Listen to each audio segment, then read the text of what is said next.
12월 19일 일본은행이 금리를 0.75%로 올렸습니다. 30년 만에 이 숫자가 왜 무서운지 아십니까? 일본이 금리를 올리면 한국은 금리를 내릴 수 없습니다. 금리를 내리는 순간 환율이 폭락하기 때문입니다. 지금 환율이 1,480원을 넘나들고 있습니다. 1998년 IMF 때 환율이 1,480원이었습니다. 우리가 지금 그 벼랑 끝에 서 있는 겁니다. 제가 이전 영상에서 환율 1,480원이 왜 위험한지 말씀드렸습니다. 그때 경고했던 시나리오가 현실이 되고 있습니다. 그리고 이 일본발 금리 폭탄에 직격탄을 맞는 사람들이 있습니다. 바로 빚내서 서울 아파트를 산 3040 세대입니다. 오늘 이 영상에서 왜 이들이 전멸 위기에 처해 있는지 낱낱이 파헤쳐 보겠습니다. 본론으로 들어가겠습니다. 일본은 30년간 제로 금리를 유지하며 전 세계에 공짜 돈을 뿌려왔습니다. 엔캐리 트레이드라고 합니다. 일본에서 이자 없이 돈을 빌려서 금리 높은 나라에 투자하는 방식입니다. 그 규모가 506조 엔, 우리 돈으로 4천조 원이 넘습니다.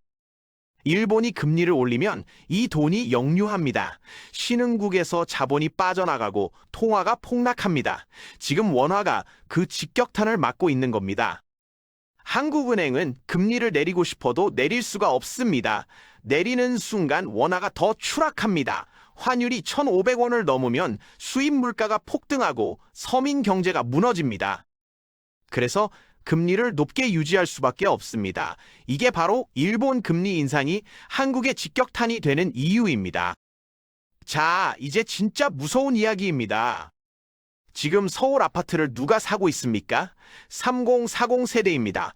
서울 아파트 매수자 중 60%에서 80%가 3040 세대입니다.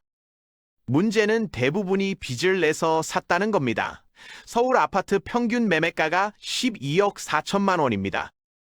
현재 대출 규제로 최소 7억 4천만 원 현금이 필요합니다. 이 돈을 현금으로 가진 3040이 얼마나 됩니까? 대부분 빚입니다.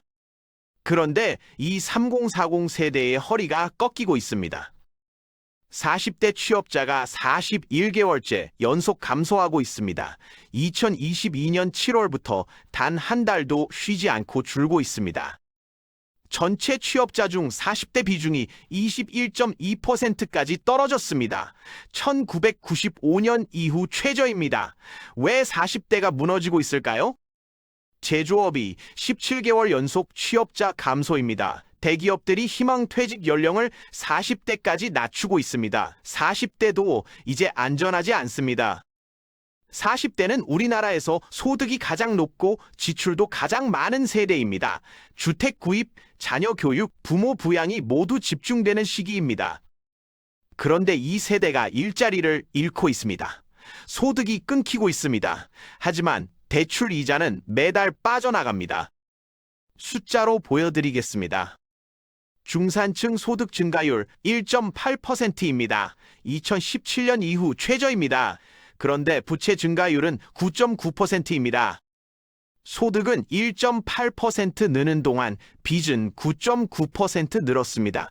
빚이 소득보다 5배 넘게 빠르게 불어나고 있습니다. 더 충격적인 지표가 있습니다. 사교육비가 5년 만에 처음으로 감소했습니다. 한국에서 사교육비가 줄어든다는 건 정말 이례적입니다. 자녀 교육에 목숨 거는 한국 부모들이 학원비를 끊기 시작했다는 건 가계가 그만큼 절박해졌다는 증거입니다. 월 소득 300만 원에서 400만 원 가구의 사교육비가 21.3%나 급감했습니다. 지금 3040 세대는 다리 위에 서 있는 것과 같습니다. 한쪽에서는 40대 실직이라는 물살이 밀려오고 있습니다. 41개월 연속 감소, 멈출 기미가 없습니다. 다른 한쪽에서는 금리 인상이라는 물살이 밀려오고 있습니다. 일본발 금리 충격이 한국을 덮치고 있습니다. 그런데 발 밑에 다리, 바로 중산층 소득이 무너지고 있습니다. 소득 증가율 1.8%, 부채 증가율 9.9%, 다리가 버틸 수가 없습니다. 집값은 결국 수요와 공급의 문제입니다. 서울 아파트 가격을 떠받치던 건 3040 세대의 매수세였습니다. 하지만 이들의 소득이 끊기고 있습니다. 빚을 갚을 능력이 사라지고 있습니다. 금리는 내려갈 기미가 없습니다. 집값을 버티던 마지막 밧줄이 끊어지고 있는 겁니다. 여러분이 꼭 기억해야 할 3가지 지표가 있습니다. 첫째, 40대 취업자 감소 추이입니다. 41개월째 마이너스입니다. 이게 플러스로 돌아서지 않는 한 소비 절벽은 계속됩니다. 40대가 돈을 못 벌면 40대가 집을 못 삽니다. 둘째, 환율 1,500원입니다. 이 선을 넘으면 금리 인하는 물 건너갑니다. 한국은행이 금리를 내리고 싶어도 내릴 수가 없습니다. 1,500원은 마지노선입니다. 셋째, 본인 대출 금리입니다. 변동금리라면 지금 이 순간에도 이자는 올라갈 준비를 하고 있습니다. 코픽스 금리가 3년 만에 최대 폭으로 폭등했습니다. 다음 달 고지서를 받아보시면 아실 겁니다. 그렇다면 우리는 무엇을 해야 할까요? 첫째, 지금은 공격적으로 자산을 불릴 때가 아닙니다. 무리한 레버리지는 생존을 위협하는 흉기가 됩니다. 둘째, 현금 유동성을 확보하십시오. 위기가 닥쳤을 때 버틸 수 있는 건 손에 쥔 현금입니다. 셋째, 불필요한 부채를 걷어내십시오. 금리가 언제 더 오를지 모릅니다. 빚은 시한폭탄입니다.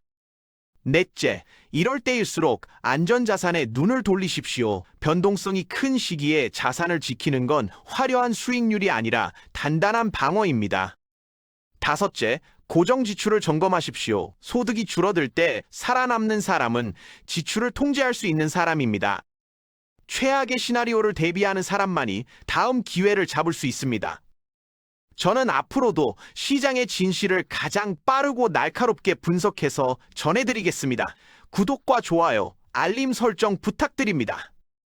끝으로 본 영상의 내용은 공신력 있는 지표와 보도를 바탕으로 한 주관적인 분석이며 모든 투자에 대한 최종적인 책임은 투자자 본인에게 있음을 명시합니다. 신중하게 행동하시길 당부드립니다.